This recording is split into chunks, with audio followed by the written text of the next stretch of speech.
Hello there, fellow cultists. This is DM Nell, and I'm back with another Shadow Talk. This is episode number 159, and today I'm going to be talking about saging Shadow of the Weird Wizard. This is going to be a video, a type of video that I do periodically whenever I feel like I have things to share regarding how to run the game.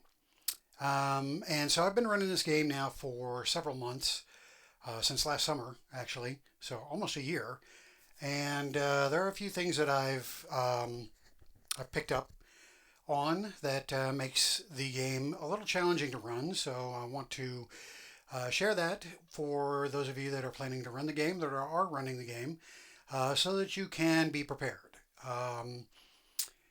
So that's the topic of the day's video. But before we get into that, let's talk about new products. And there's been several new products since the last video I did. So let's just go through each and give a brief description here. So the first one is called Blight Scars, the Sky Grave, and it is a Black Star supplement. The Sky Grave, a monstrous floating island, drifts across the sky, snatching victims and unleashing hordes of undead. This chilling supplement for Shadow of the Demon Lord provides everything you need to bring this terrifying location to your game, including its origins, inhabitants, and the horrors that await those who dare to confront it. Prepare for adventure. Okay, so that sounds like a neat supplement. The Hand That Beckons. This is a novice adventure for a weird wizard.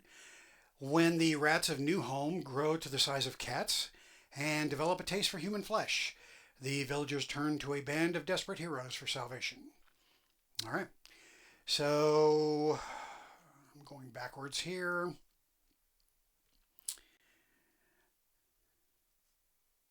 Okay.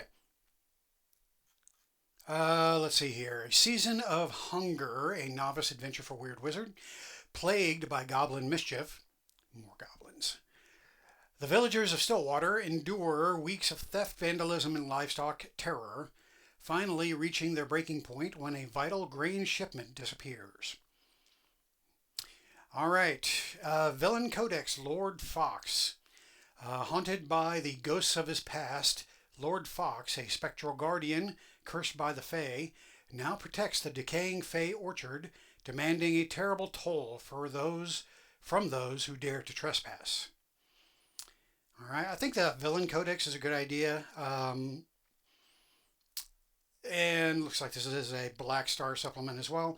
But I think every TTRPG needs iconic villains, I think, to flesh it out.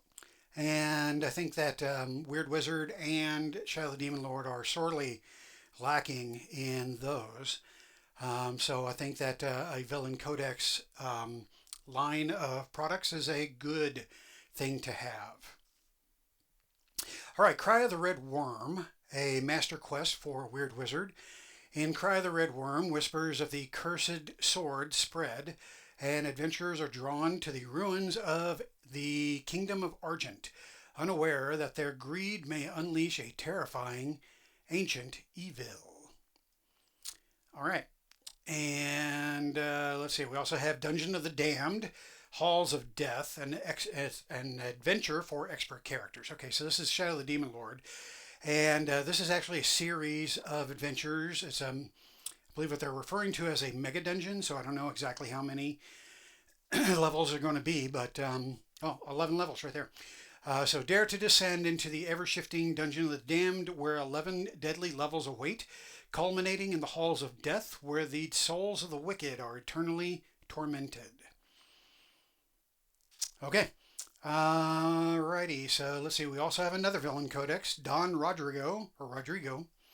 Rodrigo's theatrical productions are sinister rituals, his puppets animated by stolen souls. Oh, interesting. Okay, so that was page 3. Let's go to page 2. With a fairy hand in hand, a setting expansion for Shadow of the Weird Wizard. So step into the realm of Fae and forge your destiny among immortal beings of magic and mischief with a fairy hand in hand. So I have not read through this as of yet. I do have it. I was part of the Kickstarter, and of course I get all the stuff. I get all the things, but I have not read this one as of yet. One of my players has, and he's wanting to introduce something called the night market into the game. I don't know what that is yet, but it sounds cool. So I'm going to have to read up on this at some point. All right, Orc Wars, Hell in Cakerus, a Black Star supplement and novice adventure. So this is Shadow of the Demon Lord, and it is a Black Star supplement. From the ashes of the sacked capital, they clawed their way out of a dungeon only to find the city a roaring inferno of orcish vengeance, where survival meant navigating a labyrinth of blood and betrayal. All right, with gnashed teeth and howling, a novice adventure for Weird Wizard. Unravel a deadly mystery, navigate treacherous terrain, and make desperate choices for survival in With Gnashed Teeth and Howling, where your wits and courage are your only weapons against a hidden killer. And then we have An Ambulatory Head Striding Across the Lands. It's a master quest for Weird Wizard, and probably the strangest name of an adventure I've ever read. The Ambulatory Head presents a unique challenge, a mobile dungeon that brings the danger to you, offering a thrilling adventure for those daring enough to face it. Sounds fun. The Lands in Chaos, Lands in Shadow. So this is Shadow of the Demon Lord supplement. In the patchwork lands where ambition bleeds into anarchy, every shadow hides a blade and every alliance is a fragile truce, making survival a brutal dance with chaos itself. Do Love Me, the Shadow of the Demon Lord Lands in Shadow series. All right, let's see. We're getting it caught up here. So the next one is Drawing of the Druids, an expert adventure for Weird Wizard. As the whispers of ogres and dark magic turned to chilling reality, they realized the true horror lurking beyond the keep was far more ancient and terrifying than they could have imagined. Then we have Rage of the Goblin King, the Lost Tomb of Agramod. A legendary treasure awaits, but the path is fraught with peril. In Rage of the Goblin King, the Tomb of Agramod, you'll face challenges that will test your courage and your bonds as you race against time to prevent a powerful artifact from falling into the wrong hands. The world's fate hangs in the balance. So this is a Weird Wizard adventure, and it is part of an adventure path called Rage of the Goblin King. All right, then we have Children of the Hive, Victims of the Demon Lord. Inject an infestation of insects into your campaign and add a humanoid cockroach ancestry to further diversify your game's lore and adventure possibilities. We also have Weird Wizard spell cards. So if you dig spell cards, which I do, this is a cool addition. So take the magic in your own hands with Shadow the Weird Wizard spell cards. Now available for spells from the core book, Glory to the High One, and with a fairy hand in hand. And then we have, I think this is the last one that has been released to date, mid-April. Wicked Cult Seekers of the Sleeping God, a Black Star supplement. So delve into the heart of a growing darkness with Wicked Cults, Seekers of the Sleeping God. This Black Star supplement explores a sinister organization of deranged devotees and their profane worship, offering new rules and player options for Shadow the Demon Lord. All right, so lots and lots and lots of Schwalbe Entertainment goodness for Weird Wizard and Demon Lord. So check those out. You can pick those all up in Drive-Thru RPG, as it states right there. Okay, so that is it for the latest product offerings. So now let's talk about the main topic. And I'm going to keep this somewhat brief, but we're going to be talking about some of the rules that I've encountered that have made running Shadow the Weird Wizard somewhat challenging. Okay, so first of all, let's talk about weapons. So when you have a Shadow of the Demon Lord campaign and you are running it either on a virtual tabletop or you're running it face to face, there are certain things that you have to remember. And for me, the mark of a well-made um, RPG is not only a focus on giving players options, but also a focus on making running the game as uh, easy to manage as possible. And whereas I think that Schwalbe did a fantastic job of providing character options, the managing of the game I think has become more difficult from Shadow of the Demon Lord to Weird Wizard. Um, so let me give you some examples. So whenever you have a character that has a weapon, weapons have traits. As you can see here in the weapon section of the equipment section of the book, Shadow of the Weird Wizard core rulebook.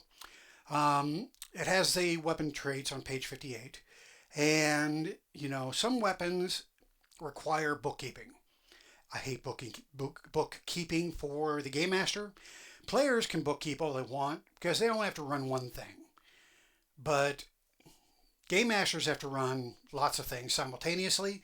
And so the more bookkeeping you add to a game, the more difficult it becomes to run the game. And so this is one area that is very challenging for a sage in Weird Wizard because you have to bookkeep a lot of this stuff. So let me give you some examples. Bludgeoning. When you attack with this weapon and get a critical success, the target becomes vulnerable until the end of your next turn. Okay, so I have to remember that that specific target now has the vulnerable affliction, and the vulnerable affliction indicates, vulnerable affliction is that you grant one boon on rolls to attack you and on rolls made against your attributes. So now I have to remember that, or at least the player has to remember that. And if they don't remember that, then I have to remind them, unless I forget.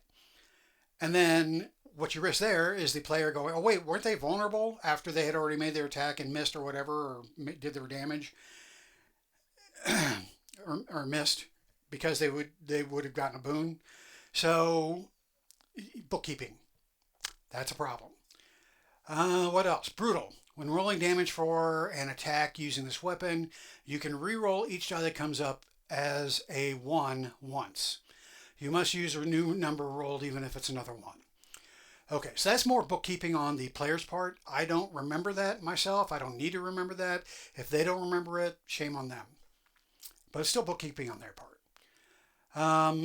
Okay. Let's see here.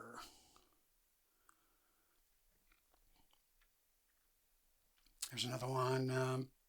Piercing. Yeah, piercing. When you attack with this weapon and get a critical success, the target becomes weakened until the end of your next turn.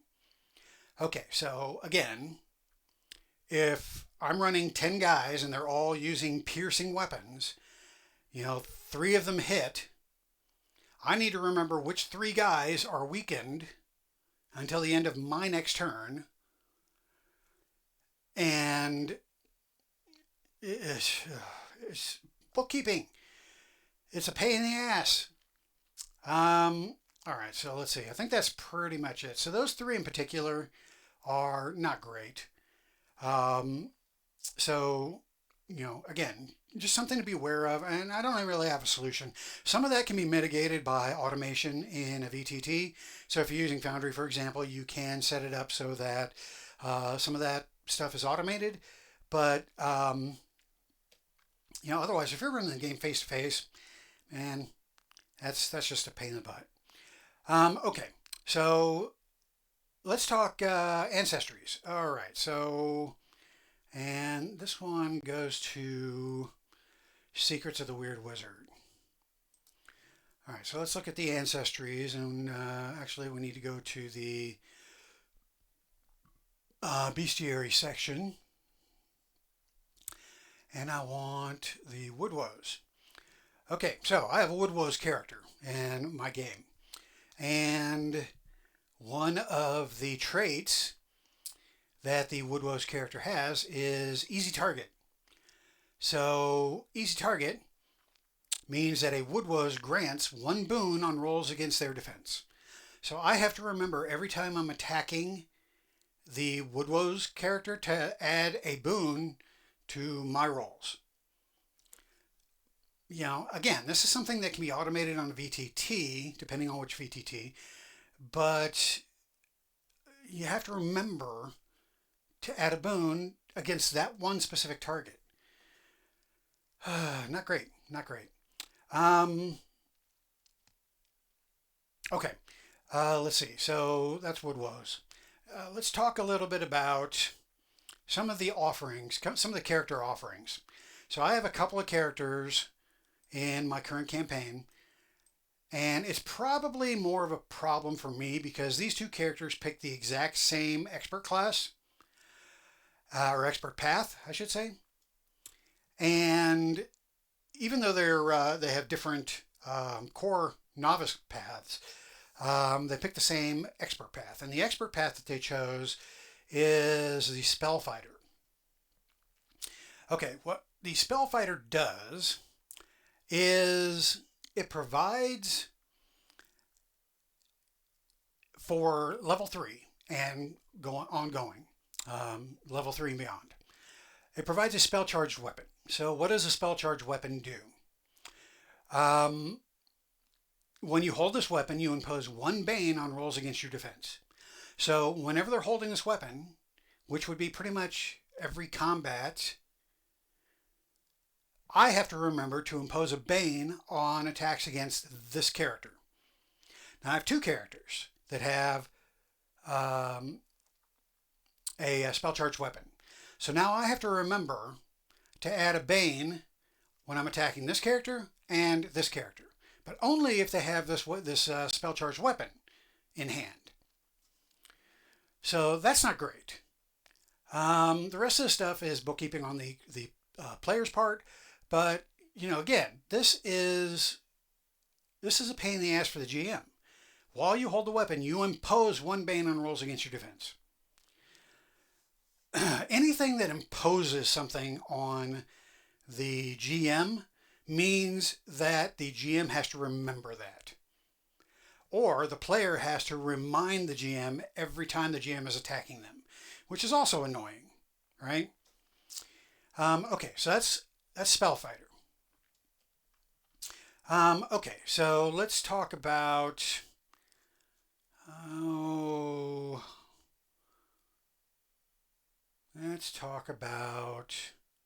sex, baby. Let's talk about you and me. No, let's talk about, where is it? It's one of these traditions.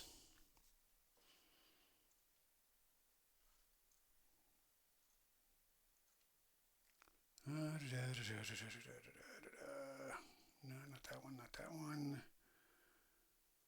Divination. Here we go. All right, divination. Again, I have 2 characters that chose the divination tradition. This is particularly annoying when running a Weird Wizard game. So, you know, whenever you choose a tradition, you can choose one of the talents. And one of the talents is Preview the Future. You can use this talent when you would make an attribute roll, make a luck roll. On a success, you can add 10 to the result of your attribute roll. On a failure, you make the attribute roll with 1 Bane. You can use this talent once, twice at 3rd level, and 3 times at 7th level. Okay, so basically this means that the character can, at any point during a combat, use this and add 10 to the result, which basically turns a failed roll into a success roll. Okay, no big deal in and of itself, right? If that's all they had, fine. That's not all they get. Novice spells. Experience revelations. You consult your implements of divination to gain insights about the future. When you finish this ritual, roll a d20 3 times and note the number rolled on each die. At any time before you cast a spell again, you can expend one roll to replace the number rolled on a d20 with the number expended. The spell ends when you expend the last roll or when you cast a spell again. All right, so let's just do this. I'm a character with this Experience Revelations. I roll a 6, I roll a 12, and I rolled a 13. So I write down 6, 12, and 13. At any point during the game, while the spell is active, I can substitute the 6, the 12, or the 13 for any of the rolls made in this game. That can be another player character's roll. That can be the character who casts a spell, any of their rolls, or the game master, the sage's rolls. So I'm a game master. I roll, and I'm rolling to attack this character. Boom! I roll a 16. That hits. And I go about getting ready to roll my damage, and the character goes, wait, I'm going to substitute that 16 for this 6 that I rolled. Okay, that's a miss. All right, so here's the problem with this. It's a fantastic, I just dropped my D20. It's a fantastic ability for a character to have, maybe once in a combat, but they can do this 3 times while this ritual is active. And, of course, depending on the rolls that they make, they could be good or bad, but it's still beneficial for the character because whether they're good, then the character can use it to replace their or their companion's rolls. If it's bad, then they can use it to replace my rolls as a sage. So this is a pretty powerful spell for a novice spell. I would have said that this would be worthy for an expert tier, not a novice tier. Because basically what this means is that at 3 points during the game, a roll can be substituted, changing the outcome of what was rolled, which to me is annoying. I don't like retroactively changing something that's already occurred. But it's also, if you have 2 characters that have the same spell, you double that. So, and I do. So I have 2 characters. They roll 3d20 3 times at the beginning of the day. And so that's 6 rolls that can be substituted. That is a pain in the ass. But that's not it. We also have Interpret Omen, another novice tier spell. You caught a glimpse in the future and you use this knowledge to challenge fate. Either add 3 or subtract 3 from the roll that enabled the casting of this spell. Okay, so I'm a character. I just rolled something. It was a shitty roll. I can either add 3 or subtract 3. I'm a sage. I rolled well. I hit a character, but this person can add 3 or subtract 3 from the sage's roll as well. It applies to both the character and the sage. Now, if this only applied to the character, that's one thing.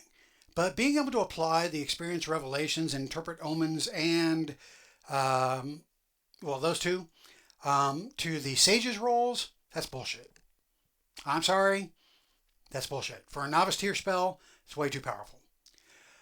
Okay, so those are some things that I wanted to share. Now, some of my characters are just now getting into expert tier spells. So I am concerned about what some of these spells are going to bring. But I honestly really am thinking going forward, if I run another Shadow of the Weird Wizard campaign, outlawing the divination tradition. It's a pain in the ass, and it's a problem more for the sage than for anybody else in the game. It's great for the player characters. They love that shit. But they're also drawn to that shit, which annoys me as the sage because it interrupts the game. It retroactively changes something that's already occurred. And I find those things highly annoying. Okay, enough bitching about that. Let me see. There was another thing I wanted to mention, if I can remember what it was. Another one of my characters has an ability that is, so I'm going to cheat now and go into my game and look at one of my character's abilities. And I believe it's a tradition trait. Let's find it. Let's find it. Come on. Here we go. Oh, darn it. All right, here we go. Okay, this is Foundry, in case those of you don't know Foundry are wondering. All right, so I'm running my Shadow the Weird Wizard campaign in Foundry, and I have these 4 characters. Nope, not that one. All right, this one. All right, so the Wood Woes has Divine Investiture. Let's just take a look at Divine Investiture. At the start of a combat, if you lack the confused, controlled, stunned, and unconscious affliction, you can cause bright light to shine from you. Each enemy within 10 yards makes a strength roll. Okay, right there, pain in the ass. Each enemy. So if I have 20 enemies out here within 10 yards of this character, I have to make 20 strength rolls. Pain in the ass. I don't like that. And if they fail, then let's see. They have to make it with 1 bane, incidentally. And if they fail, if they're an angel, demon, fiend, fairy, spirit, or undead, then they make it with 1 bane, which is just about everything. Anyway, if they fail, then the enemy becomes weakened. Okay, so now I have to make certain characters weakened. Now, mind you, I have to remember which one of these creatures are weakened throughout the entire combat. Now, luckily, I can do that pretty easily in the VTT, but if I'm running the game in person, I have to put some kind of marker on those characters or on those creatures to remind me that they are weakened. And here's another thing. The weakened affliction and the vulnerable affliction, I have yet to see a creature, and there might be, I haven't looked through them all, or at least I haven't looked for this in all the monsters in the bestiary. But there are resistances or immunities to certain things, but I'd never find weakened and vulnerable. Like, for example, why, if you're running, let's say, animated skeleton, right? So let's take a look at animated skeletons. Okay, so an animated skeleton is immune to asleep, blinded, deafened, poisoned, deprivation, exposure, infection, and suffocation, right? Those all make sense. They're undead. They're a pile of walking bones. Why would weakened or vulnerable apply to a skeleton? Why wouldn't that be included? You know, and for that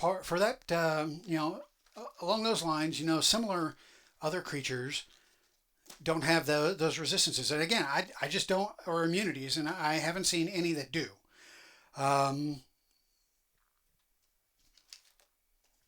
Let's just find another one here. Demons. Okay, so demons are immune to asleep, confused, frightened, poisoned, stunned, deprivation, exposure, infection, and suffocation. But they can still be weakened, and they can still be made vulnerable. Okay, doesn't make any sense to me, but whatever. I could always house roll that, I suppose. But it just seems like an oversight on a game design level. Anyway, Divine Investiture, that's not it. Okay, so it also provides the following bullet points. When you get a failure on a luck roll, you can discard the result and roll again. So they can re-roll luck rolls. Okay, great. You can use a reaction when you take damage to reduce the damage by d6. Okay, that's fine. You can expend 5 yards of movement to fly to an empty space within 10 yards. If you don't land in this space, you descend to a surface capable of supporting your weight at the end of the round. Okay, so this is the ability to fly in the novice tiers. If you take this trait. And then any damage dealing spell you cast deals an extra 2d6 damage. So that piles on the damage. So Divine Investiture is done at the start of combat. Also, what it doesn't say is when at the start of combat. Does it start at before anything else happens? Does it start at the start of the character's turn? Do they have to use an action? Do they have to use a reaction? Doesn't say. Just says at the start of a combat. Okay, so before the creatures go? Because in this game, creatures go first. You see, this sort of thing adds headaches to game masters. We need clarity. We need to know when things begin and when they end. And this is not helpful for a sage running the game. Okay, so anyway, those are some things that I have run across in running my current campaign that I have found to be problematic from a running the game perspective. So, and granted, a lot of these things are personal preferences. I get that. Some of you guys may not give a shit about retroactive changes to the game after an action's been taken. Maybe you don't mind when characters substitute roles out for your roles. And granted, I really don't care if it's done against a mook or something like that. But when you do it against a boss monster, or a challenge that you think is going to be a threat to the player characters, and they basically negate all of the creature's hits. And remember, most creatures have 1 or 2 hits. There's a few that have more, or I should say attacks. So when you have a creature that has 2 attacks, let's say, okay, let's say it's a boss creature. So you got 4 characters against 1 boss creature, and the boss creature has 2 attacks. So he goes up against the characters. I roll my d20. All right, first attack hits. Second attack misses. All right, so there's 1 hit. Yay! No, it missed because I'm going to substitute my 6 for whatever you rolled.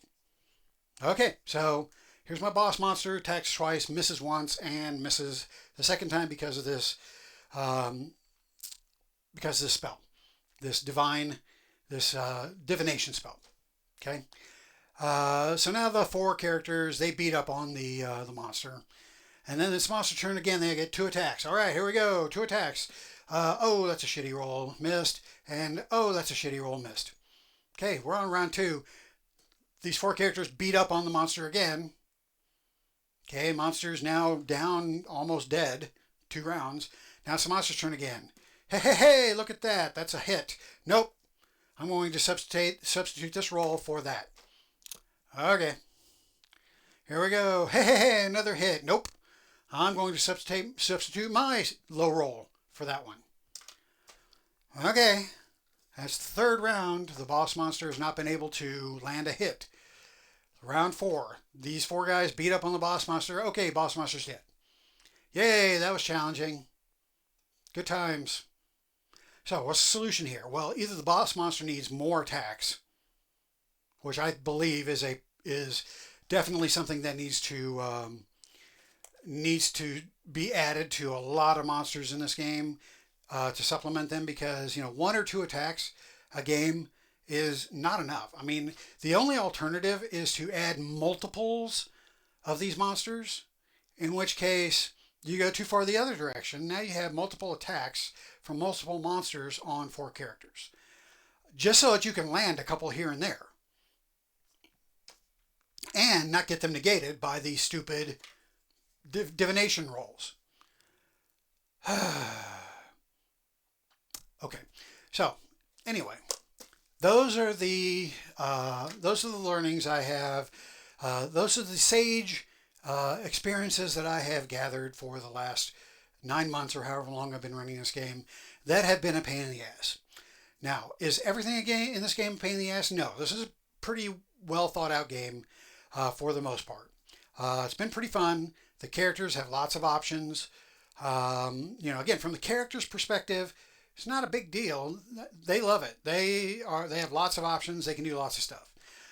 From the sage's perspective, the bookkeeping, the things that retroactively change results, the lack of multiple attacks on monsters, the lack of clarity on certain ways that rules are written, all of these things combine to make my job more difficult. So, just beware. You can house roll this stuff. Like for the Divine Investiture, I house rolled it that the character has to use a reaction. So at the start of combat, doesn't tell me anything. But if I tell the character that they can use their Divine Investiture, but they have to use their reaction. So for number one, they have to wait till their turn. And then number two, they have to use their reaction in order to activate the Divine Investiture. Now, is that the way that was intended? Probably not. But that's the way I'm house ruling it in my game, to have clarity in the game. Otherwise, that character, if we just go by the text as written, then that character gets a free action. And their free action is to activate a Divine Investiture, which negates, or it puts a weakened condition on potentially several of the opponents, and it gives that character some buffs throughout the combat. And they expend nothing to get that? No. That's why I house rolled it. They have to use a reaction. Okay. So it seems like I'm bitching a lot. And I am. Because that's my way. But it's also intended to just highlight these things for you as a sage. Now, if you're a player, you can take what I'm saying and totally use it to your advantage. I mean, you can totally go out and get these divination spells now and make your sage's life a living hell. So if you choose to do that, that's on you. You go be the dicks that you want to be.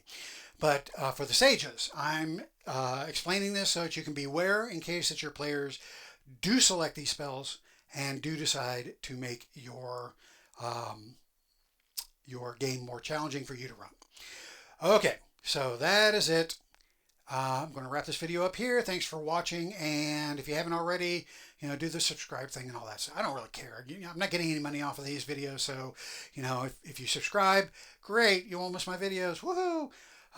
If you don't subscribe, well, sucks to be you. All right. So that's it. I'm out of here. And until next time, hail to the Demon Lord.